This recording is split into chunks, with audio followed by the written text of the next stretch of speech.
우리가 성경 말씀을 읽고 또한 인터넷이나 다양한 매체들을 통해서 우리들이 글을 읽을 때 앞뒤 문맥과 관련 없이 만들어진 얼마나 많은 글들이 우리 가운데 있는지 모르겠습니다.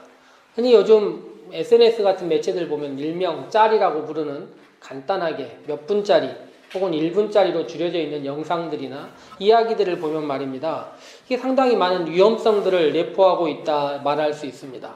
어떤 사태를 바라볼 때 앞과 뒤의 이야기 전체를 조망하는 것이 필요한데 그렇게 하지 않고 하나의 사건, 하나의 이야기, 하나의 단락만을 끄집어내서 사람들에게 감각적으로 다가서는 일이 무척 위험하기 때문입니다.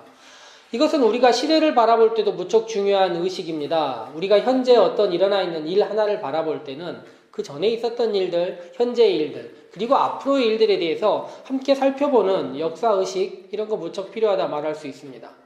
이것은 마찬가지로 성경도 마찬가지라 말할 수 있습니다. 성경 말씀을 읽을 때도 어떤 단락 하나만은 떼서 읽는 것이 아니라 앞뒤 문맥과 상황들 전체를 같이 읽으려는 노력들과 연습들이 신앙생활하는 우리 모두에게 함께 필요하다 말할 수 있을 것입니다. 창세기 성경은 구약 성경 가운데 무척 긴 호흡, 엄밀히 말하면 긴 시대를 이야기하고 있는 책입니다. 창조 때의 이야기부터 시작해서 인간의 기원, 방주나 인간의 타락, 그리고 바벨탑 이야기, 그리고 우리 신앙의 가장 기초라고 이야기할 수 있는 아브라함 이야기 이렇게 진행되고 있습니다. 그런데 창세기를 쭉 읽다 보면 50장이 창세기인데요. 그 중에 아브라함 관련된 이야기가 12장 정도입니다. 12장에 시작해서 25장까지 정도 가는데요. 어쨌든 여러 이야기가 있는데 소돔과 고모라의 멸망도 그 안에 있고 하갈이나 이스마엘 이야기들 여러 가지 이야기들이 있지만 12장 굉장히 많은 분량 아닙니까? 4분의 1 정도를 차지하고 있습니다. 그도 그럴 것이 아브라함이니까요. 아브라함이니까라고 말하면 끝나는 겁니다. 아브라함이니까 그 정도 차지해도 되는 것입니다.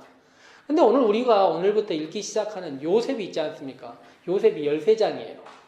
요셉은 도대체 뭐길래 4분의 1이나 차지하고 아브라함보다 한 장 더 차지하고 있는가?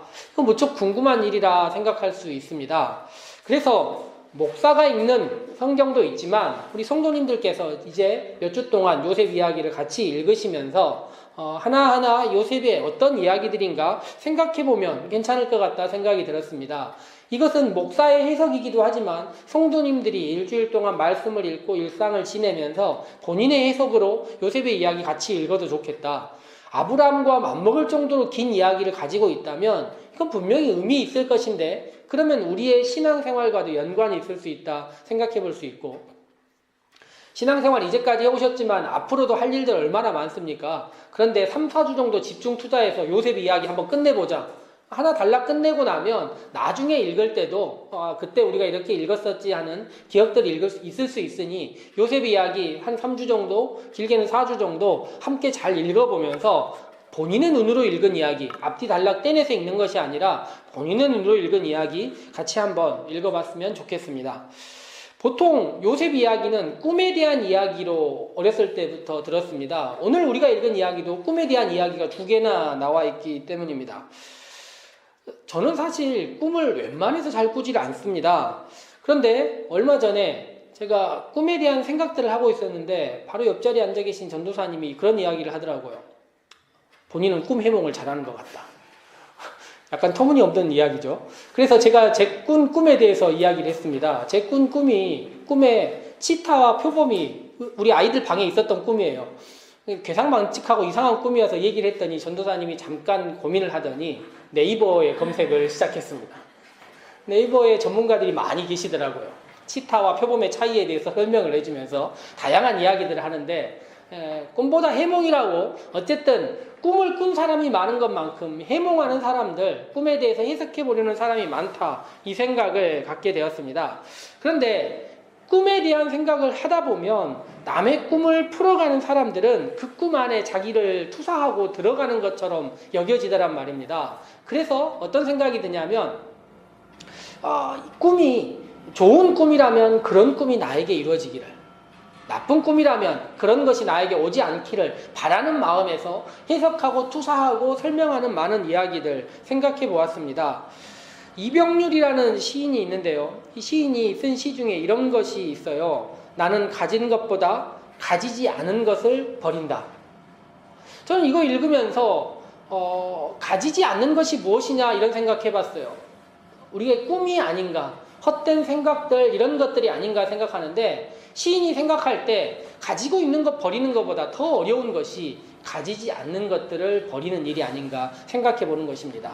즉 우리의 꿈들도 헛된 것, 잘못된 것이라면 그것들을 버리는 연습이 신앙생활 안에서도 무척 중요한 것 아닌가 생각해 봅니다. 오늘 요셉 이야기 시작해 볼 것인데 요셉 이야기 전에 항상 먼저 생각할 것이 아브라함 이야기입니다. 창세기 12장에 보면요, 아브라함이 시작될 때 하나님께서 이런 이야기 하세요. 땅의 모든 민족이 너로 말미암아 복을 받게 된다. 이게 아브라함이 부르심 받은 시작의 이야기예요. 근사하지 않습니까? 땅의 모든 민족이 나로 말미암아 복을 받는다. 그런데 우리가 흔히 창세기에 나와 있는 위대한 족장들이라고 생각하는 사람들, 위대한 믿음의 선조 아브라함, 이삭, 야곱인데요. 이 세 사람의 이야기에 이런 게 없어요. 그 사람으로 인하여서 복을 받게 되는 케이스를 만나기 쉽지 않습니다. 그 사람이 복받았다는 이야기 있고 그 사람이 잘 됐다는 이야기 있는데 그 사람으로 인하여라는 이야기가 나오지 않아요. 그런데 세 사람의 이야기가 끝나고 드디어 요셉의 이야기가 나오면서 이 요셉의 이야기의 핵심이 무엇이냐면 요셉으로 인하여 다른 사람이 복받게 되더라. 즉 창세기가 왜 마지막에 이렇게 끝나느냐, 요셉에 대한 긴 이야기로 끝나느냐 생각해 보자면 하나님께서 아브라함을 부르면서 우리의 신앙을 시작한 이야기에 이제 결과물로 열매로 나타나는 가장 대표적인 이야기가 요셉의 이야기가 아닌가 생각해 보는 것입니다. 그리고 이제 그 이야기가 오늘 성경 시작되는 37장 1절에서 3절까지의 이야기에서 시작한다 말할 수 있습니다. 37장 시작할 때 보면 한 소년, 저는 청년으로 바라보는 한 사람에 대한 이야기가 나옵니다. 제가 청년이라고 부르는 것은요, 우리들도 과거의 나이, 조선시대나 뭐 옛날 사람들 나이에 대해서 어느 정도 생각해보면 아는데, 우리나라 나이법은 서양 나이법하고 세는 법이 약간 다르지 않습니까? 이 성경에 17살이라고 나왔어요. 그러면 요거는 꽉 찬 17살이라고 보면 됩니다. 그럼 우리나라 나이로 하면 18이나 혹은 19이 될 수 있는 거죠. 우리가 18이나 19을 소년이라고 부르지는 않지 않습니까? 당시 시대, 지금으로부터 몇천 년 전에 한 18, 9이면 다 컸다고 봐야죠. 결혼을 해도 하등 문제 없을 정도의 성장한 아이입니다. 그러니 소년이라고 보기보다는 청년이라 봐야 되는 것이 오히려 저는 더 맞지 않을까 생각해 봅니다. 추후에 요셉을 노예로 팔았습니다. 노예로 팔았을 때 은은 20개를 받고 팔았는데 이게 아이를 받고 파는 값이 아니에요. 다 큰 성인을 받고 파는 값이라는 것입니다. 그러니 이미 성장해 있는 한 사람, 우리는 요셉 이야기 읽으면서 얘가 왜 이렇게 눈치가 없지? 이렇게 생각이 없지? 하면서 아직 어려서 그렇구나 생각할 수 있는데 그런 거 아닙니다. 이미 다 컸어요. 충분히 크고 충분히 알 만큼 되는 나이인 것입니다. 근데 이 소년이 혹은 이 청년의 이야기가 성경 가운데 나와 있는 것입니다. 17살의 요셉이 그의 형들과 양을 쳤다. 오늘 성경의 1절부터 3절까지의 이야기입니다. 저는 이제 이게 요셉 이야기가 길게 진행되기 때문에 미니 시리즈 드라마 정도로 생각하면 참 좋겠다 생각되는데 첫 화가 시작되자마자 이 이야기가 나온 것입니다. 형들하고 양을 치는데 한 명만 다른 옷을 입고 있는 거죠. 쟤는 뭐지? 하고 있는데 얘가 형들이 앉아서 놀고 있거나 다른 짓 하고 있는 것을 보고 자기 아버지에게 가서 그 이야기를 이르는 것입니다. 우리들이 그 드라마를 보면서 무슨 생각이 들까요? 아, 쟤는 조만간 사고를 당하겠구나. 이런 마음이 딱 들지 않습니까? 그리고 하는 일들이 제가 좀 이런 일 안 했으면 좋겠는데 하는 일마다 하나하나 해나가는 것을 볼 수 있습니다. 조금 지나고 났더니 다른 옷을 입은 아이들, 그러니까 10명의 사람들, 일하기 좋은, 누가 봐도 저것은 노동자의 복장이다 싶은 아이들의 태생에 대한 이야기가 나오는 거예요. 같이 있는 줄 알고 같은 아들들인 줄 알았는데 사실 아니었던 거예요. 적자와 서자였던 것입니다. 서자들이 일하고 있는 것을 적자이며 다른 옷을 입은 한 아이가 나와서 아버지에게 이르는 이야기가 나온다는 것입니다. 창세기를 시작할 때 말이에요. 형제 살인에 대한 이야기가 나옵니다.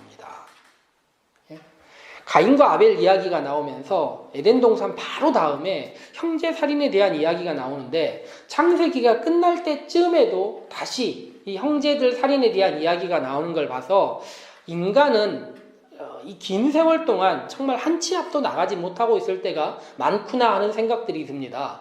성경이 이걸 보여주는 거예요. 그럼에도 불구하고 바꾸시는 하나님, 은혜를 주시는 하나님, 변화시키는 하나님 이야기가 나오는 걸 봐서 우리들 안에서도 이 관계들, 이 문제들을 올바로 해결하지 못하면 언제나 미움과 미움 안에서 발생하는 다양한 갈등들이 만들어질 수밖에 없다는 것을 성경 읽으면서 알아야 하는 것입니다. 야곱은요, 이미 형제 간의 갈등에 대해서 누구보다 잘 아는 사람입니다. 요셉의 아버지가요. 왜냐하면 그가 형 속이고 도망갔다가 20년 동안 집에 못 들어왔지 않습니까? 제가 성경을 30장대를 좀 읽어오시기를 부탁드렸었는데 보면 야복강가에서 그가 얼마나 고민하고 힘들어했습니까? 형과의 갈등을 해결하기 위한 문제로 말입니까? 그리고는 그렇게 힘들게 제외했었는데 어떻게 하면 이 형제 간의 문제가 해결되는 것이 무엇보다 소중한 것을 알았을 사람이 말입니다. 자녀들의 문제에 대해서 공정하게 정의롭게 해결하지 못하고 편애하는 것을 볼 수 있습니다. 3절 말씀에 나와 있는 아들에게 채색옷 다른 옷을 입혔다 성경에 나와 있지 않습니까? 이 옷이 두 가지로 특별하다고 보통 이야기하는데 하나가 색깔이 달라요. 지금도 우리가 여러 가지 색깔 있는 옷들은 뭔가 조금 더 고급스러운 옷들처럼 보일 수 있는데 지금 생각하기에도요. 당시 시대에 염색이 들어간 옷들은 굉장히 귀한 옷들이었습니다. 염료가 굉장히 귀한 시절이었다는 거예요. 게다가 두 번째가 뭐냐면 이 학자들에 따르면 이 요셉의 옷은 술이 유난히 긴 옷이었다는 거예요. 팔 소매가 이렇게 길게 늘어진 옷. 일하기 안 좋은 옷. 누가 봐도 저 옷 입은 사람은 일하라는 게 아니라 일을 감시 감독하라는 옷을 입혔다는 것입니다. 4절 말씀 같이 보시면요. 이렇게 성경에 나와 있습니다. 형들이 아버지가 그를 더 사랑함을 보고 그를 미워하여 그에게 편하게 말할 수 없었다라고 나와 있습니다. 세번역 성경이나 공동번역 개정판 성경 읽어보면 이렇게 나와 있어요. 말 한마디도 다정하게 하는 법이 없었다. 혹은 정다운 말 한마디 건넬 수 없었다 이렇게 나와요. 박동현 선생님은 이 말을 어떻게 표현을 했냐면 샬롬이라고 말하지 않았다 이렇게 표현을 했어요. 아주 적절한 표현이 아닌가 생각이 듭니다. 이스라엘 사람들은 존재의 안녕을 묻는 말로 샬롬이라고 말하는 것입니다. 그런데 형제들 사이에 가족 안에서 샬롬이 사라졌다는 것입니다. 이 말이 주는 의미, 샬롬이 사라졌다는 의미가 뒤쪽에 충분히 우리가 알 수 있지 않습니까? 우리들도 누군가와 샬롬이 사라진 사회 속에 살고 있다면, 안녕이 사라지고 평화가 사라진 사회 속에 살고 있다면 미래가 눈에 보이는 것이죠. 그러니 형들이 다정하게 말하는 법이 없고 샬롬이라 말하는 법이 없었을 때 이 편애가 낳는 지극히 정상적인 결과를 우리는 볼 수 있습니다. 이 편애라는 것은요, 한 아이에게 무엇을 채워주는 일이 아닙니다. 오히려 편애를 하는 자기 자신에게 무엇인가를 채우고 있는 거예요. 그러다 보니 결국에 생기는 것은 그 아이에게 무엇이 채워지는 것이 아니라 결핍만이 만들어지는 것입니다. 아이는 받고 있는 대상이니 아이가 거부할 수는 없습니다. 문제는 부모이지요. 결국에는 편애가 샬롬을 없애고 샬롬이 없어진 사이에서 나중 일이 발생하는 것입니다. 이 관계가 이렇게 나쁜데 이 눈치 없는 17살짜리 청년이 무슨 일을 벌입니까? 꿈 이야기를 2개나 합니다. 꿈 이야기할 때는 웬일인지 정중하게 제 말 좀 들어보십시오 하고 사람들을 모았어요. 이렇게 말했다는 게 어떤 의미일까요? 말하면서도 이게 문제가 있는 말이라는 것을 본인도 알고 있었다는 것입니다. 형들이 좋은 말 같으면 편하게 했겠지요. 그런데 형들한테 요 얘기하면 욕먹을 것 같은데 라는 마음가짐이 있었을 수 있어요. 그러니 최대한 정중하게 모여보세요 라고 이야기한 다음에 꿈 이야기를 했습니다. 정중하게 모이면 뭐합니까? 내용이 엉망인데요. 내용이 무엇입니까? 볕단들이 다 서고 자기에게 절을 했다는 것입니다. 하이바이블 지난주에 영상 보면 그림이 정확하게 볕단들을 세워놓고 절하는 모습을 그려놨는데요. 저는 이런 꿈을 형제들 사이에서 누군가 얘기한다면 요건 잘 지내자는 어떤 의도도 없다고 생각을 합니다. 그리고 그 다음 꿈은 무엇이었습니까? 우리가 시청자라면요, 요 꿈이 이야기한 다음에 드라마가 끝났어요. 그러면 댓글창에 뭐라고 쓰겠습니까? 저 아이 다시는 꿈 얘기 못하게 해달라. 의도만 있다면 할 수 있으면 저 사람 꿈 얘기 좀 안 했으면 좋겠다라고 의도를 기록할 거 아닙니까? 우리가 무엇인가를 할 수만 있다면. 이 눈치 없는 청년이 또 한 번 이야기를 합니다. 해와 달과 별들이 다 나에게 절을 했다는 것입니다. 많은 사람들이요, 이 꿈이 창세기 뒤쪽에 나와 있는 요셉이 총리가 되고 형들이 와서 절하는 이야기의 예시와 같은 꿈이 아니냐 생각을 합니다. 요셉의 고난, 어려움이 하나님이 요셉을 성장시키기 위하여 주신 과정이라 생각하는 것입니다. 저는 약간 다르게 생각하고 있습니다. 하나님이 절대로 이런 꿈을 주실 리 없다고 저는 생각합니다. 하나님이 주신 꿈이 가정을 파괴하는 것이고 하나님이 주신 꿈이 미움과 갈등을 더 만들었으리라고 생각하지 않는 것입니다. 누군가가 다른 사람에게 절하는 세상을 하나님이 원하실 리도 없고요. 누군가가 다른 사람 밑에 엎드리는 계급을 만드는 일들을 하나님께서 만드실 리 없다는 것입니다. 그러면 무엇일까요? 아버지가 준 편애가 만든, 무식이 만든 꿈이 아닌가 저는 오히려 생각해 보는 것입니다. 우리들도 생각해 봐야 됩니다. 내가 원하는 소망들을 꿈꾸고 있으면서 그것이 하나님이 주신 꿈이 아니냐 나중에 생각해 보고 이야기하는 것 말입니다. 이런 일들을 만들어내는 것이 우리 신앙인들이 살아야 될 꿈들과 희망이 아니라는 것을 알아야 합니다. 우리들의 꿈은 오히려 우리의 매일매일의 삶과 연관이 있다는 것을 우리는 알아야 합니다.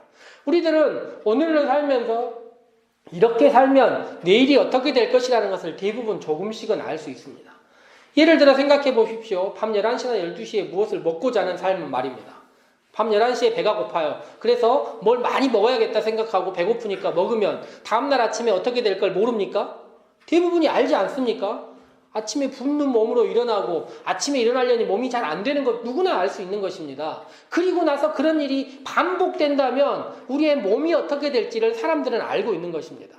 마찬가지로 우리의 삶도 매일매일 이렇게 살고 있다면 그 다음 삶이 어떻게 될 것이라는 것을 우리들이 알고 있는 것이죠.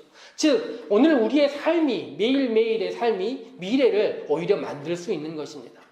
그러니 꿈이라는 것은 오늘 우리가 살아가고 있는 삶의 현실과 오히려 맞닿아 있는 것이지 무엇인가 왜곡되고 잘못되어 있는 것들을 내면에 억눌러서 만들어내는 것이 꿈이 아니라 말할 수 있다는 것입니다. 창세기 마지막을 보면 모든 것을 선하게 바꾸시는 하나님에 대한 이야기가 있습니다. 요셉의 살았던 힘든 삶들과 나중의 이야기를 선하게 바꾸신 하나님 말입니다. 그런데 저는 하나님이 우리들을 바꾸실 때 우리들의 진로를 바꾸도록 우리가 살아서는 안 된다는 것입니다.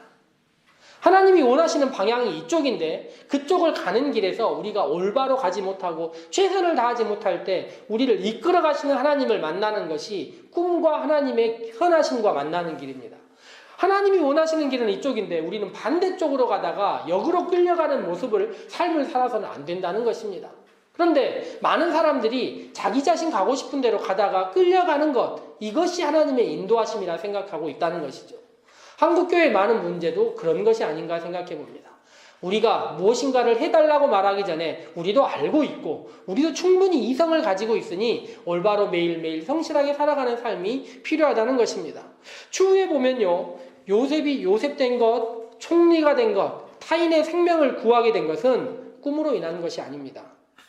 다음 장부터 삶을 보면요. 그 누구도 속일 수 없는 어떤 호의도 자기에게 하나도 없는 편애나 조금의 애정도 없는 남들의 차가운 시선이 있는 곳에서 그가 총리가 되었습니다.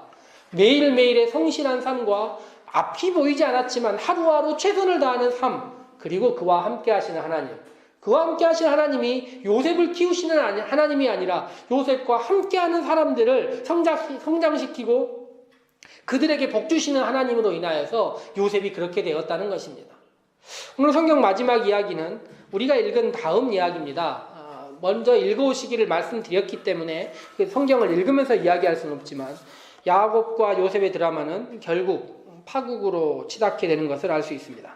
창세기 34장에 보면 세겜에 대한 이야기 나오지 않습니까? 세겜에서 야곱의 딸 한 명이 강간을 당하고 그로 인하여서 요셉의 형들이 이 세겜 사람들을 죽이는 비참한 일이 벌어집니다. 그런데 야곱의 아들들이 세겜으로 양을 치러 가요. 그리고 야곱은 위험한 곳이라 생각해서 그랬는지 아들을 보내지 않습니다. 그의 사랑하는 요셉을 보내지 않아요. 그러나 시간이 지나고 두려운 마음이 있었던지 아들들에게 요셉을 보냈습니다. 요셉은 그 정도까지 거리가 통상 한 12km 정도 되는 거리라고 하는데요. 예상하면서 요셉은 그 자리에 갔습니다. 가면서 어떤 생각이 들었을까요? 형들이 자기를 반겨줄 것이라고 생각 없이 생각했을까요? 뭐 어쨌든 찾아갔는데 형들은 자기들이 예상한 그 공간에 있지 않았던 것입니다. 저는 이 성경 읽으면서 우리의 자녀들 혹은 저에 대해서도 생각했습니다. 부모님이 원하는 곳, 부모님이 알고 있는 곳에 절대 자녀들을 믿지 않는다. 저 또한 그랬고 이 자녀들 또한 그런 것이라는 것을, 그들의 세계가 있다는 것을 알아야 합니다. 이 야곱은 자녀들이 어떤 세계에 있는지 몰랐던 거예요. 그리고 나서 세겜에 있기를 바랬지만 세겜이 아니라 도단이라는 곳에 있었다는 것입니다. 요셉은 야곱의 상상 속에 있었지만 그의 형들은 자기의 나름의 세계 속에 살고 있었다는 것을 알아야 합니다. 그리고 나서 요셉은 들에서 방황합니다. 이제까지의 삶은 자기의 뜻대로 이루어졌지만 방황하고 나서 이제 뭔가 틀어졌다는 것을 알 수 있습니다. 방황하는 곳에서 그의 채색옷은 어떤 모습일까요? 지위를 인정받는 마음이겠습니까? 오히려 강도들이나 낯선 사람들의 노림감이 되기 좋은 그런 복장으로 그들 앞에 나가 있었던 것입니다. 결국에 형들은 그를 만난 다음에 이렇게 이야기를 합니다. 형들이 찾아가서 형들을 만났을 때 형들은 동생 요셉이라고도 말하지 않습니다. 성경 표현에 따르면 꿈꾸는 녀석이 온다. 심한 비아냥과 함께 동생을 부른 다음에 그 미움이 어떻게 됩니까? 살인으로 이어질 가능성까지 만들어집니다. 이스라엘은 겨울에 우기 동안에만 비가 고여있는 큰 구덩이들이 많은데 거기에 나올 수 없는 곳에 동생을 던졌습니다. 던질 때 알몸으로 옷에 있는 옷들을, 그 채색 옷들을 다 벗긴 다음에 동생을 던졌던 것입니다. 나중에 보니까 구덩이에 던져진 요셉은 그 다음에 노예로 팔려가는 것을 볼 수 있습니다. 저는 이 방황부터 노예로 팔려가는 과정까지 모든 일이 끝난 다음에 요셉이 그날 밤에 잠이 들지 않았겠습니까? 잠이 든 다음에 이 모든 것이 무엇이라 생각했겠습니까? 이것이 꿈이 아니냐 생각했을 것 같습니다. 방황하고 옷이 벗겨지고 구덩이에 던져지고 형들은 자기를 죽이려고 하고 노예로 팔려가서 낯선 곳에 있었던 모든 삶 말입니다. 눈이 떴을 때는 꿈이 아니라는 것을 알게 됩니다. 다시 잘 때마다 이것이 꿈이겠지 하는 삶이 얼마나 반복됐을까요? 노예로 가서 몇 년이나 이런 일들이 반복됐을까요? 앞으로 10여 년, 요셉이 살았던 삶까지만큼의 삶이 그런 꿈들이 반복되는 삶이 아니었을까 생각해 봅니다. 우리는 읽지 않았지만 20절 말씀을 보면 형들의 이야기 중에 이런 이야기가 나옵니다. 그의 꿈이 어떻게 되는지 지켜보자. 39장부터의 이야기가 꿈속에 살지 않고 현실 속에서 살기 시작하는 요셉 이야기가 나옵니다. 다음 주에 다시 요셉 이야기 더 함께 같이 살펴보도록 하겠습니다. 함께 우리의 꿈은 무엇인가? 우리는 어떤 삶을 살고 있는가? 오늘 하루의 우리의 삶은 어떻게 성실한가를 생각해 보면서 같이 기도하도록 하겠습니다.